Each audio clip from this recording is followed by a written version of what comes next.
अब मैं आ जाती हूँ, चूंकि आपकी ओर से पी चिदम्बरम का जिक्र किया गया है। नहीं, मैंने नाम नहीं लिया किसी का। मुझे वही समझ कभी में आया। नहीं, तो कभी मैं आप पी ऐसे चिदम्बरम डिस्क्राइब करें तो वो कह रहा this cap seems to fit, वो आपने कहा जी। ठीक है। अब पूर्व वित्त मंत्री पी चिदम्बरम की ओर से हाल ही में कहा गया कि हम विश्व की तीसरी अर्थव्यवस्था बने, इसका बड़ा सपना दिखाया जा रहा है। ये तो ठीक है, लेकिन प्रति व्यक्ति आय के मामले में हिंदुस्तान 128वें नंबर पर है। इसको लेकर सरकार आगे क्यों नहीं बढ़ती है? मैं समझा नहीं, किस चीज पे हम 28वें नंबर पे? 128वें प्रति व्यक्ति आय के मामले में भारत, ये पी चिदम्बरम जी की ओर से कहा गया है, जब आप लोगों की ओर से दावा किया गया कि आगे आने वाले 5 सालों में हम तीसरी बड़ी अर्थव्यवस्था बनेंगे। मैं इंडिविजुअल इंडिसेस पे जाऊं, आप उनसे पूछा कि 2014 में हम कहां थे। देखिए, आज हमसे ये कहा जाता है कि देखिए आपकी जो योजनाएं हैं all of them are not reaching, पर आपने 2000 देखिए 1947 के बाद 2014 तक आप उसका इतिहास देखिए तो सबसे ज्यादा टाइम एंड पावर कौन सी पार्टी रही है? अच्छा, उनके दो नैरेटिव्स हैं। एक, हमने इतना शानदार काम किया, उस पे आपने आके आगे काम किया, that is one narrative. The other narrative is कि आप तो 128, अरे उससे पहले कहां थे? मैं आपको कुछ ऐसे स्टेटिस्टिक्स देता हूं, ease of doing business, okay, मैं अपने रियल एस्टेट सेक्टर में पहले कहा था, we have jumped 67 places in that. ठीक है, क्योंकि घड़ी की सुई बहुत तेजी से आगे बढ़ रही है और मुझे विपक्षी इंडिया को लेकर आपसे बहुत सारे सवाल मेरा फेवरेट सब्जेक्ट है विपक्षी India. I full stop N full stop D full stop I full stop ए।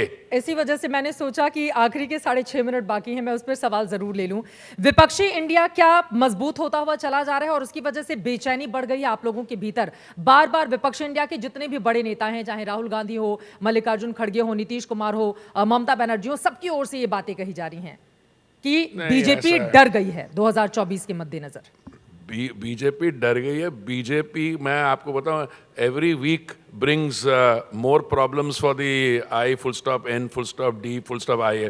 ये मैं 15 अगस्त के दिन में मैं बैठा हुआ था केजरीवाल जी के साथ, वो लाल किले में, आप लोगों के कैमरे ने भी कैप्चर कर लिया। अब मेरी पूरी कॉन्वर्सेशन जो उनकी है वो तो प्रिविलेज है, पर मैं एक जो सवाल मैं पब्लिक में कह चुका हूँ, मैंने उनसे पूछा, माने अरविंद जी आप तो परिवारवाद के खिलाफ है ना?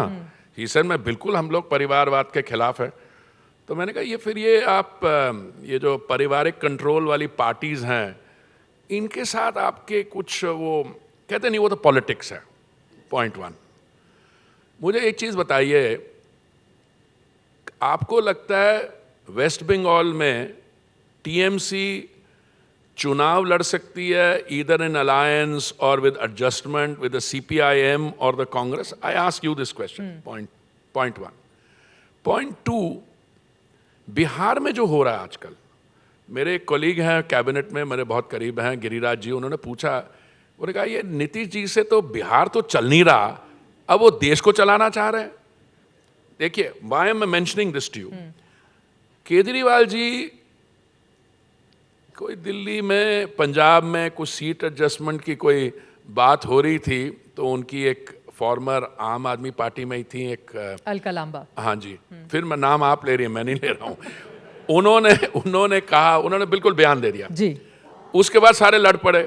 फिर वो एक हमारी यहाँ बड़ी रिस्पेक्टेड मुख्यमंत्री थी शीला दीक्षित जी, उनके बेटे ने कुछ एक्सप्रेशन यूज किया, क्या क्या, they come to us like mice, you know what mice is, you know, चूहे, whatever।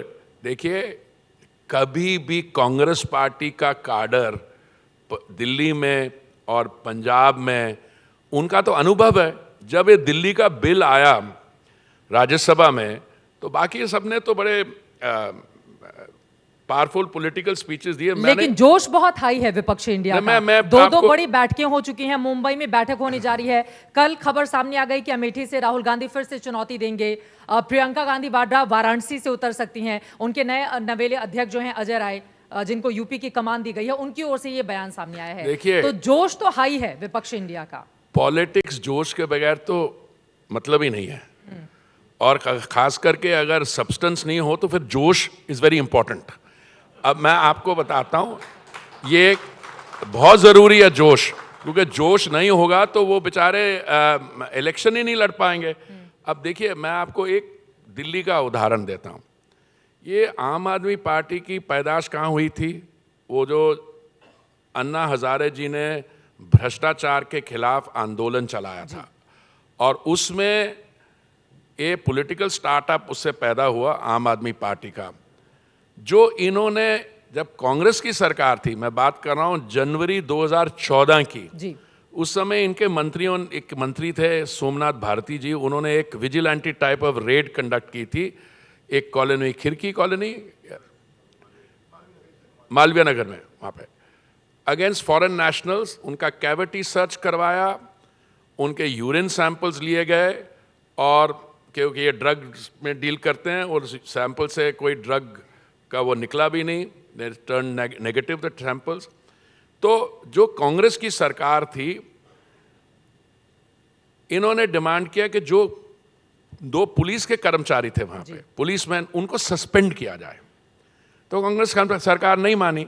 तो कुछ दिन बाद, ये 16 और 17 जनवरी के रात की बात है, दिल्ली में जो हुआ मालवीय नगर में, तो इन्होंने, माननीय मुख्यमंत्री जी वेंट ऑन स्ट्राइक, धरना इन रेल भवन, जी, और कहा कि जब तक उन पुलिसमैन को आप सस्पेंड नहीं करते, मैं नहीं उठूंगा। अपनी वैगनार कार नीले रंग के वहां पे रख के रात भर गुजारी थी भी हाँ उन्होंने नहीं, वहां उससे पर, और सुनिए। हाँ, तो क्योंकि ये Congress government succumbs to appeasement everywhere, ठीक है, domestic politics, foreign policy, security policy, तो इन्होंने सोचा यार क्या पंगा लेने का फायदा, 26 जनवरी आने वाला है, 2 पुलिसमैन को ट्रांसफर कर दो।